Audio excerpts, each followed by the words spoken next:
CNC மிஷின்ல ஒரு tool break ஆனா வெறும் டூல் மட்டும் பிரேக் ஆகல, உங்க production time, money and accuracy எல்லாமே தான் பிரேக் ஆகுது.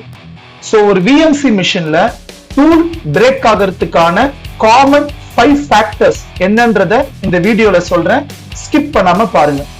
First factor improper feed rate and RPM. Second factor improper tool holder and clamping. Third factor depth of cut ஓவரா கொடுக்கிறது. அண்ட் ஃபோர்த் ஃபேக்டர் கூலண்ட் இல்லாம மிஷினை ரன் பண்றது. Finally the fifth factor wrong tool selection. இந்த 5 ஃபேக்டரையும் நீங்க consider பண்ணி கரெக்டா பாராமீட்டரை keep up பண்ணீங்கன்னா டெஃபினட்டா நீங்க ஃப்ரெஷர் ஆர் எக்ஸ்பீரியன்ஸா இருந்தாலும் எந்த ஒரு ஆக்சிடென்ட்டும் இல்லாம விஎம்சி மிஷினை உங்களால ஹேண்டில் பண்ண முடியும்.